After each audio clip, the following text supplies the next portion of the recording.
여야 정당들의 유세전이 충북에서도 뜨거워지고 있습니다. 중원 민심에 호소하는 지원 연설 경쟁도 치열합니다. 나경원 전 의원의 충북도지사 출마설이 지역 정가에 돌고 있습니다. 선거 유세차 충북을 찾은 나 전 의원은 고민한 적도 없다며 선을 그었습니다. 교육부가 새학기 전면 등교 방침에서 한 발 물러나 원격 수업도 허용했습니다. 학교마다 방역에 혼란을 겪고 있습니다. 불투명했던 충북대병원 충주 본원 설치가 다시 공식 논의되고 있는 것으로 확인됐습니다. 공공의료 예산 확보에도 청신호가 켜졌습니다. 시청자 여러분 안녕하십니까? 계속해서 뉴스데스크 충북입니다. 충청북도가 발표한 오늘 코로나19 발생 현황부터 알아보겠습니다. 신규 발생 확진 환자는 3,416명입니다. 지역별로는 청주 2,020명, 충주 464명, 제천 145명, 단양 42명, 음성 188명, 괴산 30명, 진천 221명, 증평 107명, 보은 39명, 옥천 94명, 영동 66명이 확진됐습니다. 충북 누적 환자는 52,663명, 누적 사망은 2명 늘어 151명입니다. 더불어민주당 이재명 후보가 방금 전 청주에 도착해 유세에 나섰습니다. 송영길 대표는 오전부터 괴산과 청주를 돌며 먼저 새몰이에 나섰는데요. 국민의힘에서는 나경원 전 의원이 도내 중북부권을 훑으며 대응했습니다. 중앙 인사들의 지원도 치열해지고 있습니다. 신병관 기자입니다. 더불어민주당 이재명 후보에 앞서 먼저 충북을 찾은 송영길 대표. 송 대표는 괴산 지원 유세에 이어 청주로 이동해 육거리 시장으로 발길을 옮겼습니다. 송 대표는 시장을 돌며 상인들에게 인사를 하고 유세차에 올라 이재명 후보 지지로 호소했습니다. 충청북도 청주가 중심을 잡아주시고 중단 없는 대한민국의 발전을 위해서 일 잘하는 후보 유능한 경제 대통령 교1번 이재명 부탁합니다. 충청권 공략에 나선 이재명 후보는 당진, 천안, 세종을 거쳐 청주에 도착했습니다. 시외버스 터미널 사거리에서 열린 유세에는 충북 인사들도 총 출동했습니다.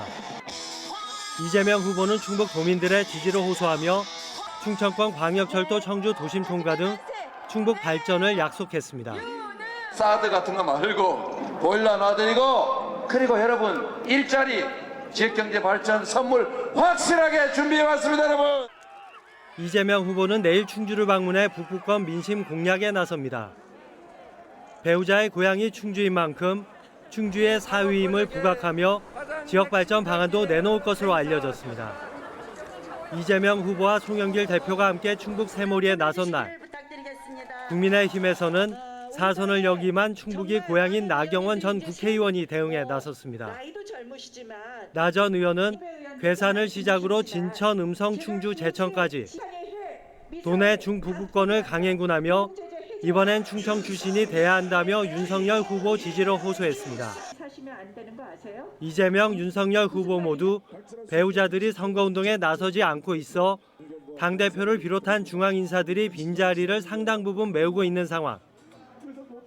충북 표심을 잡기 위한 막판 경쟁에서도 후보 못지않게 지원 유세도 중요한 자리를 차지하고 있습니다. MBC 뉴스 신병관입니다. 국민의힘 윤석열 후보 지지 유세를 위해 충북을 찾은 나경원 전 국회의원에게는 또 다른 관심이 쏠리고 있습니다. 바로 충북지사 출마설인데요. 나 전 의원은 고민한 적도 없다고 했지만 잦은 충북행에 지역 정치권에서는 가능성을 배제하지 않고 있습니다. 정재영 기자입니다. 윤석열 후보 지원 유세를 위해 충북을 찾은 나경원 전 국회의원. 유세에 앞서 기자들과 만난 자리에서 충북지사 출마 가능성에 대한 질문이 쏟아졌습니다. 나 전 의원은 충북 출신으로 충북 예산과 현안에 소홀하지 않았지만 지금은 대통령 선거에 집중할 때라며 거취를 고민한 적도 없고 그럴 시기도 아니라고 선을 그었습니다.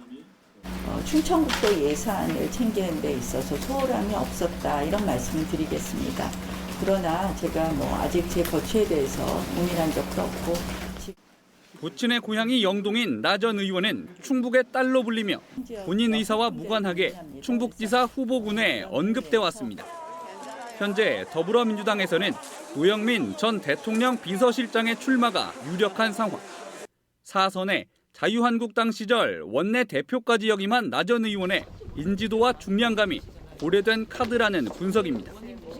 다만 윤석열 후보의 당락 여부와 대통령 선거 이후 당권의 움직임 등 변수가 많아 현재 출마 가능성을 이야기하는 자체가 무의미하다는 분석입니다. 특히 정치적 기반과 활동이 서울에서 이루어져 온 나 전 의원이 충북지사 도전에 나서기까지는 상당한 정치적 모험이 필요할 것으로 보는 시각이 많습니다. 충북으로의 잦은 발걸음에 나 전 의원 본인의 거리두기와 다양한 변수에도 불구하고 노영민 대 나경원의 대진표는 여전히 지역 정치권의 주목을 받고 있습니다. MBC 뉴스 정지영입니다. 충청권 대학 교수 325명이 국민의힘 윤석열 후보 지지를 선언했습니다. 이들은 원점으로 돌아간 한반도 평화와 재정으로 땜질한 한시적 일자리, 정책 실패의 상징인 부동산 가격 폭등 등이 지난 5년이었다고 주장하며 정권 교체를 위해 윤석열 후보를 지지한다고 밝혔습니다. 이들은 또 국민 통합의 적임자는 윤석열 후보라며 야당 후보들에게 윤석열 후보로의 단일화를 촉구했습니다. 이번에는 4당 대표를 스튜디오로 모셔서 각 당의 충북 공약에 대해서 들어보는 시간 마련했습니다. 오늘은 더불어민주당 송영길 대표님 나와 계십니다. 초청에 응해주셔서 고맙습니다. 네, 감사합니다. 네, 먼저 도민들께 인사 말씀 부탁드리겠습니다. 존경하는 충북도민 여러분, 충북은 우리 한반도의 중심이 되는 지역입니다. 저희 문재인 정부 때 이 오송 지역의 바이오 산업단지와 충북 오창에 방사관 가속기를 설치해서 2028년도에 완공 목표로 공사가 진행 중에 있습니다. 코로나 때문에 얼마나 힘드십니까? 지금은 사실 코로나 위기 상황에 남북관계 위기에 기후변화 위기가 겹쳐 있습니다. 우크라이나 사태로 인해 기름값 상승이나 우리 한반도 상황도 염려가 됩니다. 이런 위기를 기회로 만들고 서민들의 경제를 다시 살려낼 수 있는 준비된 유능한 경제 대통령 이재명 후보에 대한 지지를 꼭 호소드리겠습니다. 네, 이 민주당의 충북 대표 공약 한두 가지만 소개해 주시죠. 말씀드린 대로 방사관 가속기 사업이 예정대로 진행돼서 2028년 완공되면 17만 명 이상의 고용 효과가 달성이 되고 관련된 AI 과학 영재고를 만들기도 하고 또 그 주변에 오송 바이오단지와 연결을 시켜내겠습니다. 그리고 청주 도심을 통과한 이 철도가 GTX A 노선까지 이 동탄까지 파주에서 온 것을 연계시켜서 강남에서 1시간 이내에 청주공항을 연결하도록 하고 청주의 지금 활주로가 2.8km를 3.2km로 확장시키고 화물 터미널 기능도 강화시켜서 우리 청주공항이 이 동남부 수도권의 그 관문공항이 될 수 있도록 뒷받침하겠습니다. 그것이 이 충북적 발전의 핵심이 되지 않을까 생각합니다. 네, 충청권 메가시티 공약 여쭤보겠습니다. 이 4개 시도의 행정구역 통합까지 염두에 두신 것이라면 이건 언제쯤 실현이 가능할까요? 일단 세종시를 만들었던 게 노무현 정부 때부터 아니었습니까? 국민의힘의 반대로 사실 위헌 판결을 받아 속도가 지연됐지만 행정중심 복합도시로 탄생하고 있고 저희가 국회 세종무사당과 대통령 집무실 그리고 우리 민주당 중앙당사 세종시대를 열겠다고 공약을 했습니다. 이를 기초로 일단 지난번 지방자치법이 통과돼서 광역자치단체 간의 협의체가 이제 구성될 수 있는 법적 근거가 마련됐습니다. 이를 통해 상호 교통망 연계와 경제적 연계를 강화시켜서 내용이 좀 축적돼 가면 거기에 맞는 행정적 통합이 이루어지지 않을까 생각합니다. 네. 이 수도권 규제를 완화하는 이른바 네거티브 시스템을 공약하셨습니다. 이 수도권 쏠림 현상이 더 가속화되지 않을까요? 그렇지 않다고 생각합니다. 저희는 수도권과 지방이 서로 상생을 해야 되는데 그러려면 상생의 조건으로 1차 공공기관 이전을 노무현 정부 때 한 것입니다. 그래서 쉽지 않은 일이었잖아요.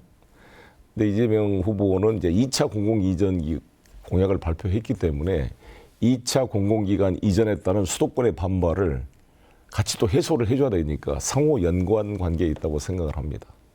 네. 이번 충북 공약에 포함된 이 AI 영재고 설립은 이 문재인 정부의 방침과 좀 다르고 또 청주 교도소 이전은 매 선거 때마다 나오는 아주 단골 공약인데요. 어떻게 전망하십니까?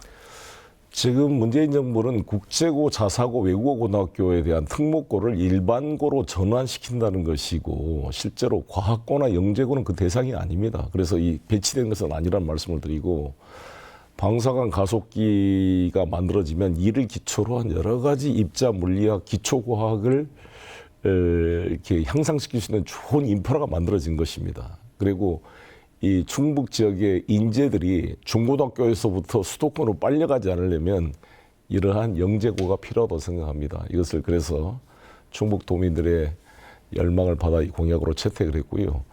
청주교도소, 여자교도소 여기는 사실 너무 노후화돼 있고 이제 도심 속에 들어와 있고 바로 몇 미터 거리에 이 아파트 단지가 있기 때문에 이전이 이제 불가피한 상황이 됐다고 봅니다. 물론 그 전부터 공약이 됐지만 그때는 도심화가 좀 덜 진행됐다고 한다면 지금은 더 이상 이제 이걸 방치할 수 없는 상황이 됐다. 그리고 노후화돼 있고 그래서 이재명 정부 기간 동안에 꼭 실현될 수 있도록 하겠습니다.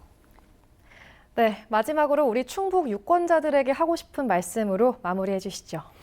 존경하는 충북 도민 여러분, 이재명 후보는 세 가지를 말씀하고 있습니다. 첫 번째는 위기를 극복하는 총사령관 대통령이 되겠다는 것이고 지금 코로나 위기와 기후변화 위기, 남북관계 위기, 에너지 전환의 위기를 잘 관리해내겠습니다. 두 번째는 이 서민 경제를 다시 살려내는 유능한 경제 대통령, 5대 강국의 5만 불 시대에 주가지수 5천 시대를 만들 수 있는 준비된 후보를 제시하고 있습니다. 세 번째는 남북관계나 동서관계나 남녀 세대 관계를 지금 서로 분리해서 싸우게 하는 정치가 아니라 통합정부를 만들어서 정파에 상관없이 인재를 등용해서 이 위기를 극복하는 강한 정부를 만들겠다는 것입니다. 성남시장과 경기도지사로서 실적으로 증명된 이재명 후보에게 기회를 주신다면 저희 172석의 강력한 이 민주당이 뒷받침을 해서 입법부와 행정부가 싸우는 것이 아니라 서로 협력해서 중단없는 대한민국 발전, 충북 발전을 이루어 나가겠습니다. 잘 부탁합니다. 네, 지금까지 더불어민주당 송영길 대표였습니다. 오늘 말씀 고맙습니다. 네, 감사합니다. 내일 이 시간에는 정의당 여영국 대표와 함께 이야기 나눠보겠습니다.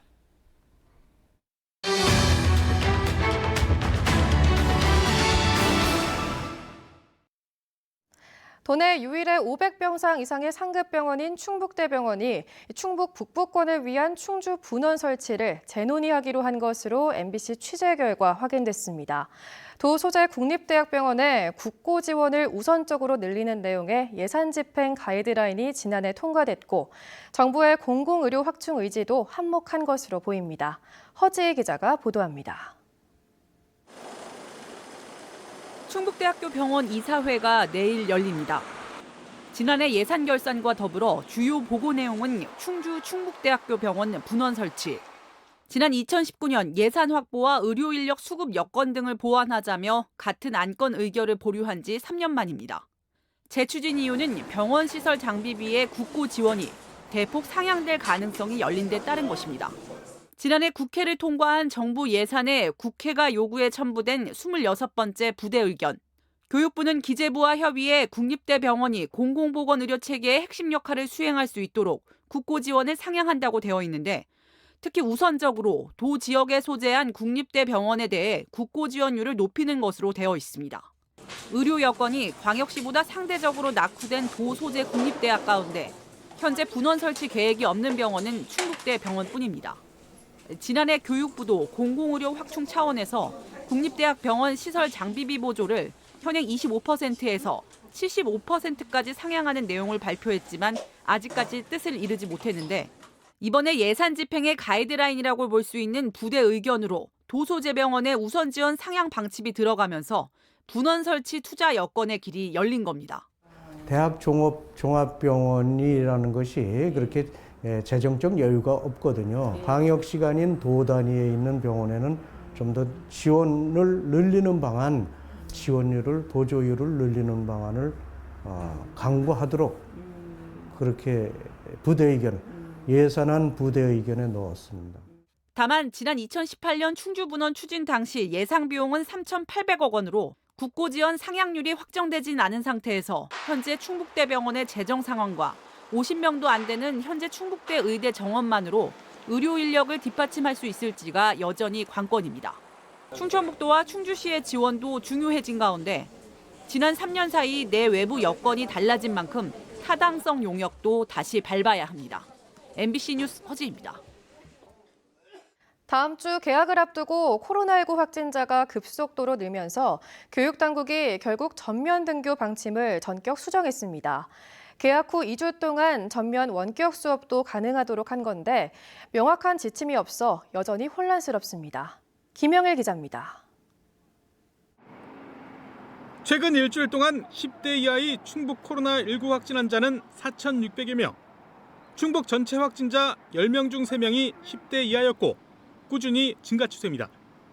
확진으로 격리된 학생과 교직원도 이번 달에만 벌써 3,000명을 넘어섰습니다. 그런데 당장 다음 주가 개학입니다. 결국 교육당국이 신학기 전면 등교 방침에서 한 발 물러섰습니다. 유은혜 교육부 장관은 청주를 찾아 늦어도 다음 달 중순에는 코로나19 확산이 정점에 이를 것이라며 다음 달 11일까지 학사 일정을 탄력적으로 운영하겠다고 발표했습니다. 현장에 어려움은 있지만 고심 끝에 결정한 불가피한 부분이었다는 점을 말씀드립니다. 일주일 전만 해도 정상 등교가 원칙이라고 발표했던 충청북도 교육청도 학사 운영 방안 조정에 들어갔습니다. 개학 첫 2주 동안 학교장 판단에 따라 원격 수업이나 단축 수업 전환이 가능하도록 안내한 겁니다. 학교 현장은 여전히 혼란스럽습니다. 학교장 판단이라는 기준이 모호해 또다시 학교에 방역 책임을 전가한 건 마찬가지라는 겁니다. 지금은 이제 교육청도 못 믿겠고 교육부도 못 믿겠고 이 사람들이 지금 한 달 사이에서 지금 뭐 두세 번의 정책이 막 이렇게 바뀌니까 학부모들도 어디에다가 맞춰가지고 준비를 해야 될지를 모르겠고. 자가 검사 키트 사용도 논란입니다. 당초 의무사항이었다가 권고사항으로 바뀐 겁니다. 물량이 부족해 일주일마다 학생 1명당 2차례 분량의 자가 검사 키트를 나눠줄 예정이지만 검사는 어디까지나 의무사항이 아닙니다. 코로나 상황에서는 좀 자주 바뀌는 이제 상황인 거잖아요. 아무래도 그런 부분에서 학교에서도 어려움이 많이 있으신 것 같습니다. 이런 가운데 일부 학부모 단체에서는 학교에서 검사 도구를 나눠주고 사실상 검사를 강제하는 것은 방역 패스와 다를 게 없다며 중단을 요구했습니다. 자가진단 키트를 사용 주 2회 실시를 하고 음성일 경우에만 등교를 하게끔 그렇기 때문에 방역 패스죠, 이것은. 교육당국이 등교 정상화와 간이 진단 검사를 놓고 오락가락하면서 교육 현장에서는 혼선이 계속되고 있습니다. MBC 뉴스 김영일입니다.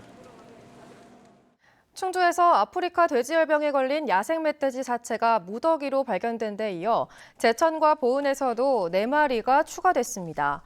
충청북도는 제천 덕산 월양리와 보은 종곡리, 산회 아시리 광역 울타리 안에서 아프리카 돼지열병에 걸린 멧돼지 4마리가 발견돼 누적 건수가 118마리로 늘었다고 밝혔습니다. 지난 2019년 국내에서 처음 발견된 아프리카 돼지열병은 2020년 11개 시군으로 퍼진 뒤 올해 지금까지 28개 시군에서 발생했습니다. 충주 수안보 도시재생 뉴딜 사업을 위한 옛 한국전력 연수원 건물의 철거가 시작됐습니다. 충주시는 5억 7천만 원이 투입되는 철거를 지난주부터 시작해 지상 6층 철거를 마무리하고 지하 2층만 남은 상태라고 밝혔습니다. 이 자리에는 196억 원을 들여 온천수를 활용한 스파시설인 지상 5층, 지하 1층 규모의 수안보 플랜티움이 오는 4월 착공돼 2024년 하반기에 준공될 예정입니다. 충주시는 지난 2019년 시의회 승인 없이 건물과 터를 매입했다 조기령 시장이 공개 사과하고 당초 리모델링 계획에서 예산이 더 필요한 신축으로 변경해 논란이 일었습니다. 충북 소식 마칩니다. 시청해주신 여러분 고맙습니다.